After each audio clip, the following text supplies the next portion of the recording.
అమ్మ నాన్న ఎవరైనా కానీ ఆలోచించేది ఒకటే, నా కూతురికి ఒక మంచి సంబంధం చూడాలి, వచ్చారు ఆ పాయింట్కి. ఒక మంచి పెళ్లి చేయాలి, ఒక మంచి అల్లుని తెచ్చుకోవాలి.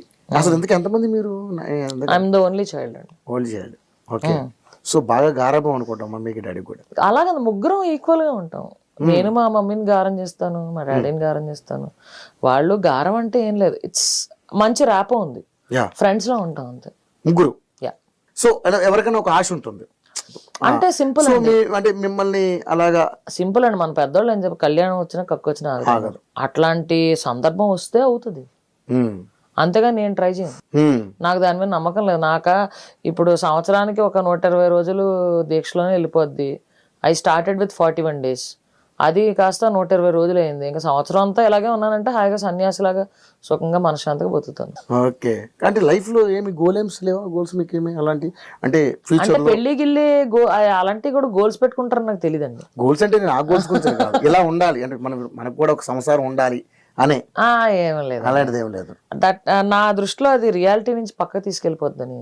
మన సోల్ పర్పస్, మనం ఎందుకు పుట్టాము, ఆ సోల్ పర్పస్ నుంచి పక్కకు తీసుకెళ్ళిపోద్ది అనే ఫీలింగ్. అంటే ఒక పిల్లని కానీ ఆ పిల్ల చుట్టూరే ప్రపంచం అంతా తిరిగి దీని గురించి ఆలోచించే బదులు ఎన్నో అనాథాశ్రమాలు ఉన్నాయి, చక్కగా సంపాదించి వాళ్ళందరికి ఇచ్చి వాళ్ళందరికి ఫుడ్ పెట్టి చారిటీలో ఉంటే బాగుంటుందని నాకు ఎప్పటి నుంచో నేను అదే చేస్తాను. చేస్తున్నారా ఇప్పటికీ? నాకు చారిటీ గట్టిగా చేస్తాను. సో నాన్నగారిది ఒంగోలు అని తెలిసింది, అమ్మగారిది వచ్చేసి రాజమండ్రి. సో నాన్నగారు అమ్మగారు ఇంటర్ కాస్ట్ మ్యారేజ్ ఏమన్నా? అలాంటి క్యాస్ట్లన్నీ ఎందుకండి? అంతేనా? అంటే ఒంగోలులో ఉంటే సేమ్ క్యాస్ట్ ఉండకూడదు అంటే ఫస్ట్ ఆఫ్ ఆల్ నాకు కాలేజ్ దాటేదాకా కూడా క్యాస్ట్ అనేది ఏంటో తెలీదు. ఏదో ఈ వారు ఆ వారు ఇలాంటి అని చెప్తే వెండమే తప్ప ఎవరిని అడిగితే ఐఎమ్ ఇండియన్ అని చెప్పుకునేదాన్ని. వాటి మీద పెద్దగా అవగాహన లేదా, లేదా పట్టించుకో అవగాహన అంటే అదండి ఇంపార్టెంట్ కాదనిపించింది. అంటే పర్సనాలిటీ ట్రైట్స్ ని క్యాస్ట్ డిఫైన్ చేయదండి. 100%. ప్రతి క్లాస్ లోనూ మంచోళ్ళు ఉంటారు, చెడ్డోళ్ళు ఉంటారు. సో క్యాస్ట్ తో అసలు సంబంధం ఏంటి? నీ పేరుంది, నీకు సర్నేమ్ ఉంది, చాలు. ఇంకా క్యాస్ట్ ఎందుకండి? అసలు దేనికి మనకు వస్తుందని నాకు అర్థం కాలేదు, ఇప్పటిదాకా అర్థం కాలేదు. సో దాని గురించి పట్టించుకోవడం పెద్ద వేస్ట్ అనమాట. సో ఇండస్ట్రీ గురించి చాలా మంది చాలా రకాలుగా బ్యాడ్గా చెప్తారు. సో అయినా కూడా సరే, ఒక మహిళగా మీరు ఎంత స్ట్రాంగ్గా ఉండాలో అలాగా వెళ్ళిపోతున్నారు. సో అయినా కూడా అలాంటి ప్రయత్నాలు ఏమైనా జరిగినాయి అని అందుకని అడగాల్సి వచ్చింది మీకు? జరగలేదు. నాతో ఉన్న క్లోజ్ ఫ్రెండ్స్ కూడా ఎవరికి లేదు అట్లాంటి జరిగినట్టు లేదు. చిన్నప్పుడు కూడా బాగా రెబల్ అంటగా? రెబలే. ఇచ్చి పడేస్తుండే అందరికి, అవసరం వస్తే ఇస్తాను. ఓకే. ఏదో నాకు తెలిసింది అంటే ఎవరో ప్రపోజల్ చేస్తే ఇవన్నీ జరుగుతూనే ఉంటాయండి. అంటే చిన్నప్పుడు ఇలాంటి గెటప్ లోనే ఉన్నారా ఆ ప్రపోజల్ చేసేటప్పుడు? లేదు, పోనీటైల్ ఉండేది. పోనీటైల్ ఉండేది యాక్చువల్లీ ఇంత దాకా ఉండే ఉంటాయి. అప్పుడు అమ్మాయిలా కనిపించేవారు, వాళ్ళు టెంప్ట్ అయి ఉంటాడు అప్పుడు. వాడి కర్మ. ఓకే. సో ఇంకా ఇప్పుడు ఇప్పుడున్న టైంలో అయితే ఇప్పుడు ఎవరి దగ్గర నుంచి రాలే మీకైతే? ఇప్పుడున్న టైంలో కూడా వచ్చింది యాక్చువల్లీ. బాయ్ కట్ ఉంటే రాకూడదని ఏం లేదండి. అట్లా కూడా ప్రపోజ్ చేసిన వాళ్ళు ఒక 2-3 ఉన్నారు. మీ దగ్గర సమాధానం ఏం వెళ్ళింది వాళ్ళకి? జీవితం మీద ఆశ లేదా అని సమాధానం వెళ్ళి. అట్లేం కాదు, they are still my very good friends. అలాగని అంటే నాకు ఇంట్రెస్ట్ లేదని తెలిసింది. సో ఓకే, నేను ఒకటే చెప్పాను, నేను తప్పకుండా చేసుకునేదాన్ని. నీకంటూ నేను టైం ఇవ్వగలను, పుట్టబోయే పిల్లలకి నేను టైం ఇవ్వగలను. ఎందుకంటే స్కూల్కి వెళ్ళి ఆడు చూసుకుని వాళ్ళ మమ్మీ డాడీ ఈవినింగ్ రాగానే ఇంట్లో ఉంటారు, మీరు ఎందుకు ఇంట్లో ఉంటారంటే మన దగ్గర సమాధానం ఉండాలి. ఓకే, ఉండగలగాలి.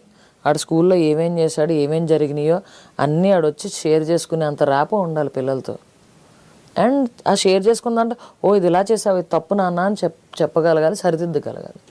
లేకపోతే కనిబాడేయడం వేస్ట్ అండి. కనిబాడేసి మన పాటికి మనం డబ్బులు సంపాదించుకుంటుంటే వాళ్ళు సమాజంలో చీడపురుగులు తయారవుతారు.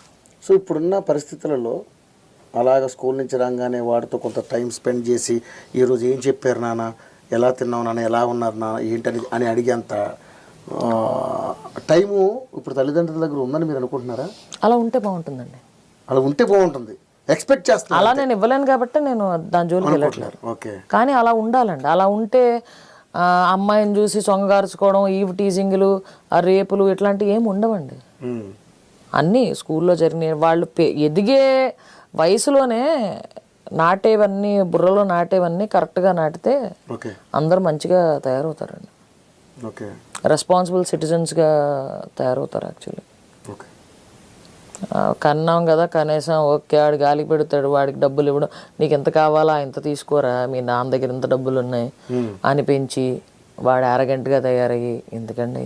మన పాటికి మనం డబ్బులు సంపాదించుకొని ఆడి పాటికి ఆడి గాలికి పెరుగుతుంటాడు. అట్లా ఎందుకండి? ఈ విధంగా పెరిగిన మిమ్మల్ని తల్లిదండ్రులు ఎప్పుడు వారించే ప్రయత్నం చేయలేదా? ఈ విధంగా అంటే మీరు ఈ విధంగా ఉన్నప్పుడు ఇలా తయారవుతున్నప్పుడు మీరు మీ తల్లిదండ్రులు ఎప్పుడు మిమ్మల్ని వారించలేదా? అంటే ఏంట్రా నువ్వు అమ్మ ఇలాగా ఆడపిల్లలాగా ఉండాలి అట్లా అనేం లేదే. ఎందుకంటే నేను జీన్స్ అవన్నీ వేసుకుని మామూలుగానే ఉండేదాన్ని. ఓకే. ఆమె నా కాలేజ్ ఫంక్షన్స్ ఇట్లా అన్నిట్లో చీరలు కూడా కట్టుకునేదాన్ని. నేను కట్టుకునేవారు. నేను 5 నిమిషాల్లో కట్టేసుకుంటా, పర్ఫెక్ట్గా కట్టుకుంటా. ఇప్పటికి ఇప్పుడు కట్టుకుంటే ఇంకెవరికైనా కడతాను కూడా. ఓ పక్కన వాళ్ళు కట్టడం కూడా పర్ఫెక్ట్గా కట్టడం వచ్చు. 5 నిమిషాల్లో కట్టేస్తా. ఓ సూపర్. కామెంట్ చేయడానికి ఏం లేదు, నాకు ఇది కంఫర్టబుల్గా ఉంది, నేను ఇలా ఉంటాను అన్నాను. Okay fine fine. ఓకే. అయిపోయింది. ఇప్పుడు ఎప్పుడైనా అడిగారా అమ్మా నాన్న పెళ్లి చేసుకోవాలి అని? అలా ఏం అడగలేదు. మామూలుగా కూర్చోబెట్టి డిస్కస్ చేసుకుంటాం కదా. నీకేమన్నా I mean do you like someone, లేకపోతే ఇలా. ఒకసారి నా ఫ్రెండ్ ప్రపోజ్ చేసినప్పుడు డైరెక్ట్గా మా డాడీ మమ్మీ వాళ్ళతోనే ఫోన్ చేసి మాట్లాడాడు. మాట్లాడినప్పుడు కూడా తన ఇష్టం రా, నీ ఇష్టం అంతే అని చెప్పాడు. నాతో నేనైతే డాడీ అడిగారు, ఏరా వాడు ఇలా అంటున్నాడు ఏంటి సంగతి ఏంటి అన్నాడు. అంటే లేదు నాన్న, లైఫ్ లాంగ్ నాకు అక్కడ ఫ్రెండ్ లాగే కావాలని చెప్పాను. లైఫ్ లాంగ్ అదే చెప్పా. నేను అడిగదే చెప్పబోతున్నాను, లైట్ తీసుకోరా అని చెప్పా. ఇట్లా చాలా క్యాజువల్గా మాట్లాడుతుంటారు. అంటే పెరిగిన తూగోజిల్లా వాటర్ అంటారు అది. అట్లా ఏం కాదండి, పెంపకం మీద ఆధారపడి ఉంటుంది.